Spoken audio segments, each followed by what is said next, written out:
Good evening, good evening, good evening. I am excited tonight. Spotlight with Freda has to return. And I have a special guest on tonight. We are shining the light on a woman whose story is powerful, resilient, and full of purpose. My special guest tonight is the incredible Javion. She is a devoted wife, a life coach, a doula. She actually goes to college and, yes, a phenomenal mother of 11 children. Her journey is a testimony of grace, strength, and walking boldly in the calling God has placed on her life. Javion wears many hats, but she carries them with excellence, compassion, and a heart to serve. From guiding women through life transitions to supporting mothers through childbirth to continuing her own education while raising a large family. And she's a true example of perseverance and purpose in motion. Tonight, we're going to talk with her about faith, family, balance, calling, and how she continues to pour into others while pouring into her own growth. So grab your notebooks and coffee if you want and open your hearts because this is a conversation you do not want to miss. And I'll let this queen formally introduce herself on tonight. Good evening, good evening, good evening. Thank you so much. That was a beautiful introduction. I'm gonna have to watch it later. Thank you. But thank you, guys. Thank you so much for having me. For everyone out there watching, my name is Javion Whetstone. I am a life empowerment coach. I am a certified holistic doula. Um, I love to serve. I love to help women. I believe I was put on this earth to love, and I love my babies. I'm a grandmama as well, so I'm so happy to be here. Yes, thank you so much for coming on tonight. And y'all, I'm telling you, you would never know that she's beautiful. Thank you. So I Thank you want so to much. start off. Oh, you're welcome. I want to start off first with your background and journey. Um, so, what inspired you to become a life coach and a doula? Ooh, um, I believe what inspired me to actually go through the training to become a certified life coach was I went to a conference and we did kind of like this diagnostic report on what you do for free, what you love to do, what comes to you easily. And I've always been the one that people have came to since I was little for wisdom or guidance or insight, a safe place. People trust me with very intimate parts of their lives, and I try to honor them the best I can in Yes. that place. And she was like, "Yeah, you should be getting paid for it. You know, this is something that you can charge for." So she showed how to develop and make packages to do what you're, called to do, but Right. also earn, you know, a living by doing it and doing what you love. And when you do what you love, it doesn't feel like work.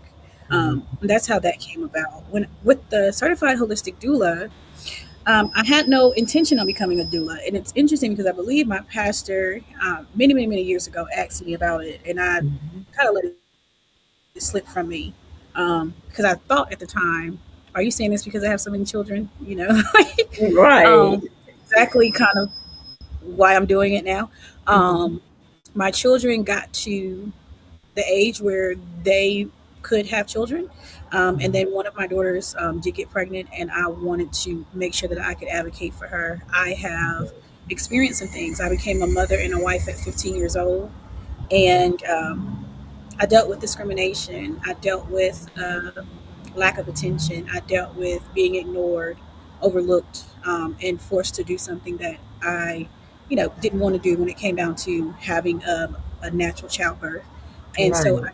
I became certified and um, just started doing and learning more trainings on how I could support women. And then Mhm. it became even deeper once my grandbaby was born. Was like, okay, so many women out here, going to the doctor's appointment by themselves. They just Right. want to be by themselves. And I don't meet strangers. And so and I love young moms because they are the most guarded and they are weary of being judged. And I wanted to make sure that, I could become a safe place for them. And I could Mhm. also handle their attitudes because I've been pregnant 11 times. I know what comes with that. And Right. it grew into something, and um, it was all more forming when these young women started connecting or reaching out to me for emotional support, mental health support, with Mhm. need for coaching. So not just supporting them in labor and delivery, but just Right. that. And so I was like, okay, I see how God is merging all of these things together, and I see the intention behind it. So I want to, you know, put myself in a position where it can grow. Yes, yes. And speaking of being, because I was also a young mom and actually end up getting married at a young age. And when you're that young, you really don't know. You don't know what you're doing, and then you have like you said, people looking down on you, you feel a certain type of way. You feel, sometimes you hear like you're not going to be anything.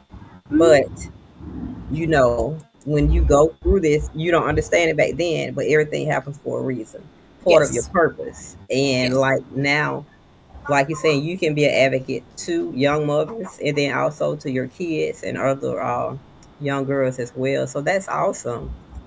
That's awesome. So it is. balancing when it comes to balancing marriage and motherhood, uh, how what has been the biggest lessons you've learned in your marriage, and then how do you actually balance both? Uh, so I am a newlywed. We're 3 years in, and I would say that now that I am, have such a deeper understanding of things, is that you have to be connected with someone who understands what you're called to, because your vision is, emerges. Right. Um, I have a natural call to serve, with no ulterior motive, no need to be spotlighted on. And Mm-hmm. so, one of the biggest lessons is just making sure that you're aligned, because um, what happens so often is someone doesn't, you know, like where the attention is going, or the time is going, or the energy is going. And so you have to have someone who understands your vision and also supports you in that vision. That's the biggest lesson that I've learned in my most mature marriage. Yes, yes. 9 million other ones, but that's the biggest one. Because then it does flow easier when you have someone who understands that it's not about whether or not this person is happy, mad, sad, or not. If it's a Mhm. place, when it's in my hands to do good, I'm going to do good. That's Right. the ultimate thing. Um, Nothing hidden behind it. And as far as motherhood, my children have seen me serving since I was little. Mhm. They grew up in it and they do it. They will have an idea of how to give back, how to help somebody, how to support somebody, and that's because they saw it. It's a part of how they were raised. Right. So it makes it easier. One of the biggest challenges is just having enough time, and with 11, attention. That Mhm. is so hard. Yeah. Someone is always needing a little bit more attention, and then somebody is wanting a little less attention. Somebody, why are you Right. all over here worried about, so that's a challenge in itself. Yes, yes. Yes, I love it. I love it. So as far as you being a doula, is there a most memorable, special moment or experience that you had since you've been doing your journey with doula? uh I think for me, and I hope she's watching, she's probably going to laugh. I had a mom who was determined to um, have a cesarean. I mean, not Mhm. have a cesarean, not have a cesarean. Mhm. And we tarried, and it just wasn't happening. And that Mm. baby was 9 pounds.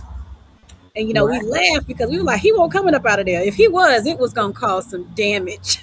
Right. um, I want to say what pulls at my heart the most is when I see young women who are intentional about okay, mom can be here, but I don't think I'm gonna need mom. I can do it by myself. And I'd be like, ooh, you're gonna need mommy. And then when I see them Mhm. call for their mom, that is always something that is so beautiful because I don't care what energy may not or may be there. When Mhm. you're at that most vulnerable place, you want Right. mommy. That is something that always pulls at me. Always. Yes, yes, yes. Because I know every time I wanted my mama. Ooh, I remember one time my mom I had so many. She won't come into one of them. She was like, I'm going out of town." Was on the phone with me the entire time. Like was on the phone. Oh, Like, you might as well have been there.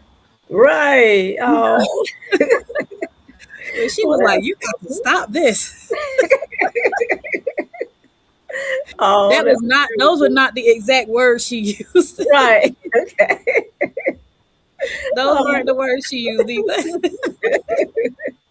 oh, yeah, that was beautiful. Yeah, I would have been saying, "Oh, I'm staying on this phone now," but Because she was like, "Whatever she does, do not give her no medicine." And I don't talk when I'm in pain. Oh, So wow. she was like, "Y'all gonna think she's not in pain." I don't talk. I'm Mhm. very quiet when I'm in pain. And so Yeah. she was on the phone telling them like, when she does open her mouth, that means the baby's coming out. And Mhm. when I opened my mouth, the baby's head was out. The baby was coming. Yeah. Wow. I don't. I have this mechanism, like Hmm. just don't talk to me, and I'm not gonna talk to you. So she had to Right. let me know, because she done been there for a few of them, a lot, Yeah. all most of them. I'm not gonna say a word. I'm just gonna get really quiet. And so she knew because ain't no more coming out. She knew what was supposed to happen. And I Right. said, "No, that's Right. tea, because we done." So, as did it get easier each time, or No, it got harder. did it? Oh, It okay. did. I could feel the wear and tear on my back, Mm, because my first set of kids were 10 months apart. My mm, next set of kids were 11 months apart. And then I had two that were, so that's 3, 6, 7, 8, 9. They had like a year to a year and a half gap. And then mm-hmm. my last three, each of them are 6 years apart. And so Wow. um, I felt it in my back. I felt the wear and tear. Mm. My children, my daughter didn't talk to me for 2 weeks when I told her I was having my last child, because she was, Oh. I don't want to lose you, Hmm. and Right. I got big, and that weight pushing on my nerves. It was hard. It was hard. It was a beautiful pregnancy, but it was Yeah. hard. I was big. I was so big. Wow. So no, it did not get easier. That is not my story. Oh. Oh. Well, there, I know I saw a picture of them on your page. They're all, yeah, a beautiful family. A Thank you so beautiful much. Thank family. you so much. Thank you. So, when it comes to your education as far as growth, what study or mindset habits help you stay focused? So for this go round, um, I am attaching it to my purpose. Um, I understand it's not going to be easy. I understand that it's going to come with trial and tribulation. Um, and that affirms me when I want to quit, because there are so many what I'm majoring in. I already have a degree. I already have a degree in Mhm. business, and I don't have to. But what I'm intentional about doing, and I've kept it, a secret, so I'm not going to say it. But what Mhm. I'm in school for this time is attached to the Mhm. vision that God has given me. Okay. Um, and I'm also doing it because it's even more of an emphasis on my children. Like, if I can do this and I'm still rearing up kids, and this is my Mhm. second go round of college, Right. what you gonna say to me? Right. You can't say my foot hurt, I can't go. You can't even say I got one child, I can't go to college. You're gonna Right. start and stop, whatever that looks like. But if you want it bad enough, you'll do it. You'll And do so it. I wanted to remove those barriers. I do remember going to see my advisor one time, and I remember asking him, why do they ask about the educational? background of your mother and your father. Mm-hmm. And he said they use that because statistically, you don't go any further than your parents went. Mm. And that's based off of demographic. And Right. it's based off of the African American demographic. Women have a higher success rate at that time. This has been years ago. African American women had a higher success rate of graduating with a bachelor's degree or higher than an African American male. And so, in understanding that, it kind of was like, daunting to me that, Right. but I mean, that's data and statistics. Mm. Wow. That's something to really think about. Yeah, yeah, Wow. yeah. Interesting, right? Yes. That is something. So, faith, purpose, and overcoming challenges. Um, what does purpose mean to you in this season? Right now, for me, it's dealing with the hard areas. It's Mm-hmm. so easy to, when you have a gift. So, interestingly enough, I was at church on Sunday and they were talking about gifts. Mm-hmm. We're giving gifts. Right. You have to work for them: the gift of wisdom, the gift of interpretation, the gift of knowledge, the gift of words, um, and intercession, different things, gift of Mm-hmm. tongues, different things Right. like that. I believe that God has blessed me with the gift of wisdom. I've always been wiser than my, like I've been here before. Right. Yes. It's really easy to see and address the things that you need to fix in the moment. Mm-hmm. Um, but as a coach and me teaching women to say yes to you, God took me through a journey Mm-hmm. of, girl, you need to deal with boundaries.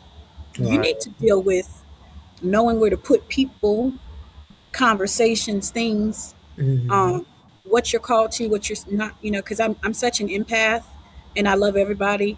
I just Right. pull and glean and I want everybody to go and I want everybody to have a good time, and just learning that everybody can't go and everybody can't fit. And Right. uh, so it's a very deep and intentional journey about dealing with the hard places, the places Mm-hmm. that it's so easy to avoid and push blame and shift blame and neglect or find something to make you feel good for the moment. Right. But I want to deal with it because I want to be the best version of myself because of what I'm called to. And as me going through it, it helps me help other women come through it Mm-hmm. because um, I did have to heal abandonment issues. I did have to heal, not having boundaries, um, not liking conflict. So I was giving in and not Right. having a standard for myself. So those are very, very deep and real things. And it's so easy to push the blame and say, hey, this person mishandled me. And the truth of the matter is, maybe you mishandled yourself. Yourself. Yes. Yes. You do what you were supposed to be doing and you didn't do it. I So didn't do deal it. with that. So that is right now in this season what I'm dealing with. Right. Yes. Yes. Yes, I love it. I love it. And you're so right. You have to set boundaries. And a lot of time, people do look at you as you being the issue, you being the problem, but sometimes you have to look at yourself. So yeah, Absolutely. I love that. So as far as before we leave tonight, I wanted to ask, as far as advice, what advice would you give to women that who feel overwhelmed or, pulled in so many directions? What advice would you give them? I have a book that I call my second Bible, Hmm. and it is called The Seven Habits of the Highly Effective People, written by Stephen Covey. And one of the chapters says, begin with the end in mind. If whatever you are attached to and whatever you are doing has nothing to do with what your expected end is, let it go. Let it go. Don't waste the money. Don't waste the time. Don't waste the energy. You don't have to show up for everything. You don't have to show up for everybody. And if you feel like you have to, heal that wound Hmm. so that way you could know how to pour into places that are pouring back into you, because you'll end up depleted trying to show up for people because of a wound that you Right. never addressed because you still haven't healed the need to be needed. And Mhm. I'm speaking from experience. So Mhm. when you know what your expected end is, I see and I have laid this before the Lord. This is where I desire to go. Mhm. And there is no ulterior motive here. So whatever I believe that God has called me to do, I understand it and I accept it and I'm not fighting it. If Right. that's not going in the direction in what I'm which I'm going, let go. Let Because go. you're gonna waste time, energy, resources, your good years where you look good, where you still got hair. You're gonna waste money. You're Mhm. going to waste your emotional capacity attaching to people that you already know don't align with where you're trying to Trying to go. go. Mm. If it figure out your end, and that can change. Mhm. You can say, okay, God, I believe this is what you're calling me to. Right now, I believe that God has showed me what He's calling me to, and I already know because of that. I know it's gonna kick my butt. Mhm. But if I apologize, I'm sorry for that. If I surrender to what who He's called me to be, not Mhm. trying to fit in, not trying to please everybody, not trying to keep everybody happy. If I surrender to what He's called me to be, then I Mm. understand that there are certain things I can't pick up, certain things I can't put on, Mhm. certain emotions I can't put on. Mhm. And when you do that, it frees you from that. It's like this person adds absolutely no value in my life. This Right. thing adds absolutely no value in my life.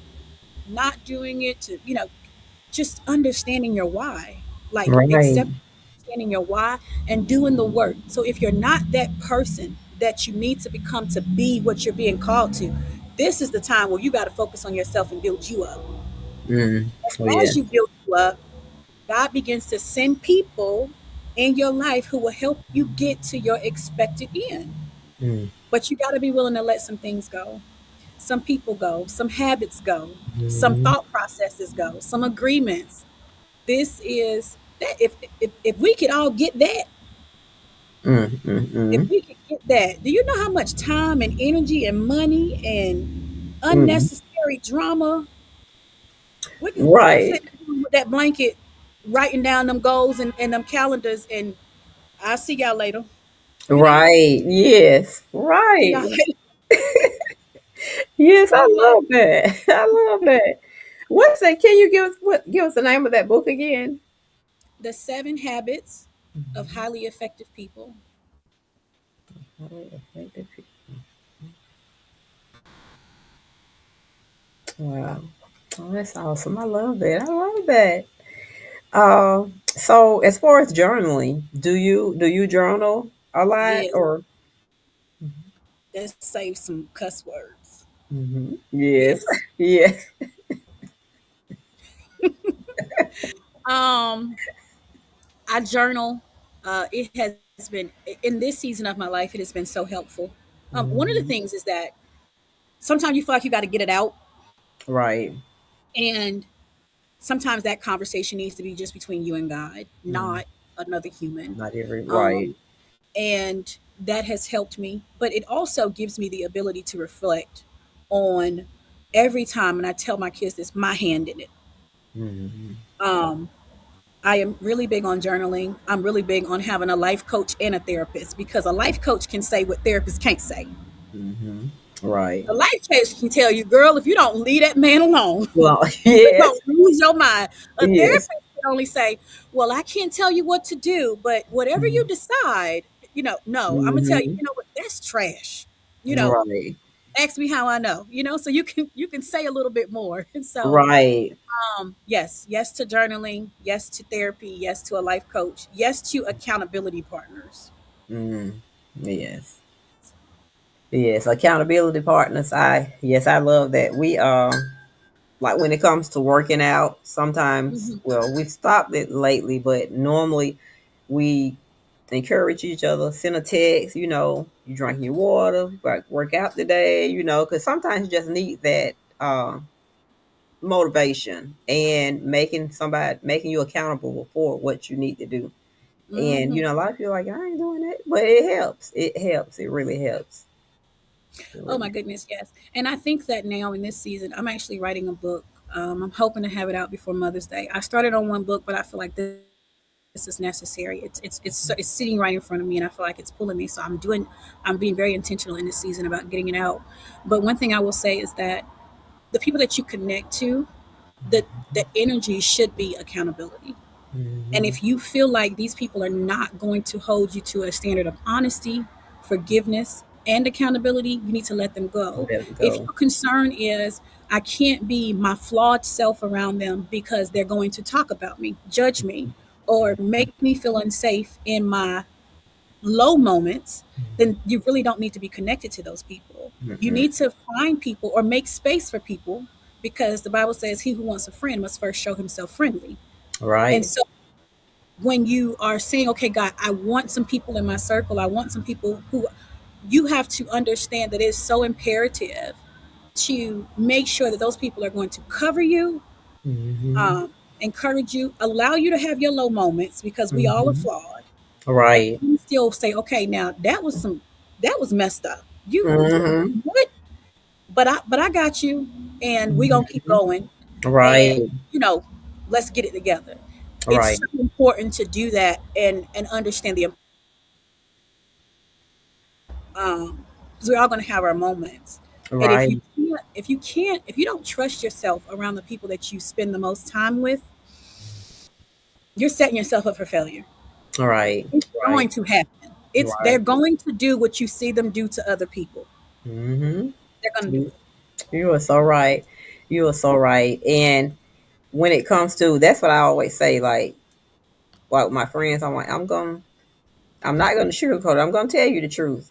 Mm-hmm. Because I want you to tell me the truth. If I'm somewhere, a friend is, if I see my friend out there and she's acting a fool, I'm gonna tell you. I'm not gonna sit there and talk about you and let you be. No, girl. Now or if you was wrong, you was wrong. Now I'm hearing what you're saying, but I gotta let you know you were wrong. That's a Absolutely. friend. But if I sit there and say, "Look at her out there acting a fool," and that's your friend, no, mm-mm, Mm-hmm. that's not your friend. So yeah, Mm-mm. I totally agree with all of that. With all of that. Mm-hmm. Uh, well, this has been awesome, awesome, awesome. And Yes, thank you so um, much for having me. oh, you're welcome, and I thank you for taking the time out to come on tonight. But also, too, before we go, if someone wanted to like reach out to you to schedule your services, how would someone reach out to you? Or how would they be able to find you? Everything is Javi's chair. Everything. Um, TikTok, Facebook, Instagram, everything's Javi's Chair. And my Facebook, my personal Facebook page, is Javion Woods. I tried changing my name, but because I've been married 3 times, Facebook is, yeah, they like, I don't know who you are. And so, but it's Javion Woods, and everything's Javi's Chair. And I actually shared the live to my coaching page, so they should be able to find it from you as well. Okay, okay, awesome, awesome. I want to thank you so much for coming on, Thank taking you. the time, Thank and you for having me. you are welcome. And keep doing what you do. And I've been following you for a while, and I want to tell you that you inspire me. The things that you write, I read it and I look at it. So keep on being who you Thank are. you. And Thank I you. know tonight that you're going to touch somebody. It's not about touching. If you touch hundreds, that's awesome. But if you can just touch one person, Absolutely. two people, that's what matters. And so, Absolutely. I encourage everyone who's watching tonight to share, share, share, because there's always somebody out there that needs to hear or going through the Absolutely. same thing or been through the same thing and say, wow, if she can do it, I Absolutely. can do it. Because when Oh, I was, yes. I was like, she wears many hats. And but sometimes I'd be like, I'm doing this and And I'm I'm taking some of them off. yes, you say you're taking some. I'm taking some of them off. Yeah, and sometimes that's needed. Sometimes that is Absolutely. needed because at the end, Absolutely. always still have to take care of you. You have to take care Absolutely. of you. Take care of So, so, you. so real. Well, So thank you keep so much. being If who you need you me for are. anything, Oh, thank you're you. welcome. You're welcome. I really thank you, and I Thank wish you you. a blessed night. You too. You too, Thank love. you. All Bye right, bye bye. bye.